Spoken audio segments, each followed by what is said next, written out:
काही दिवसातल्या ज्या काही देशातल्या घडामोडी आहे, नीटचा पेपर फुटणे, त्यानंतर आंदोलन होणे, ह्या जर का बारकाईनं आपण बघितल्या तर तरुणांमध्ये एक प्रकारचा रोष होता की नीटचा पेपर फुटला, काही तरुणांनी आत्महत्या केल्या आणि याला दोषी शिक्षण मंत्री आहेत, त्यांनी राजीनामा दिला पाहिजे.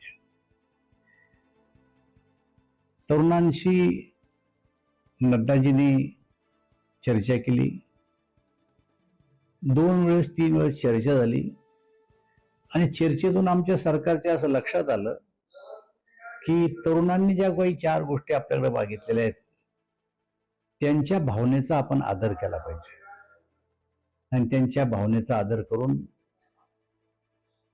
धर्मेंद्र प्रधानजींना राजीनामा दिला. आता त्यांनी राजीनामा दिला. राजीनामा दिल्याच्या नंतर काय जे त्यांची तिरंगी यात्रा किंवा रॅली निघू लागली, तर काही लोक असं म्हणतात की आमच्या रॅलीला एवढे तरुण एकत्र आले. आमचं मत तसं नाहीये. तरुणांना रॅली काढली आणि त्याच्यामध्ये उद्धव ठाकरे आणि राज ठाकरे गेले.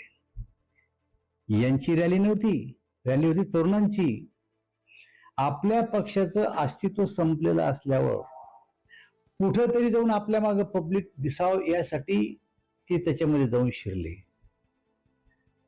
स्वतःचं अस्तित्व शोधण्याचा हा प्रयत्न चाललाय.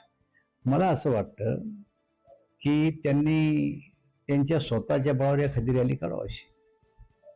राज्यभर त्यांच्या दोन्ही पक्षाची वाताहत झालेली आहे आणि त्यामुळं एक क्राऊड आनंदोत्सव साजरा करण्यासाठी मुंबईमध्ये जमा झाला आणि त्याच्यामध्ये जाऊन हे बसले, याचा अर्थ तो क्राऊड त्यांचा थोडा आहे.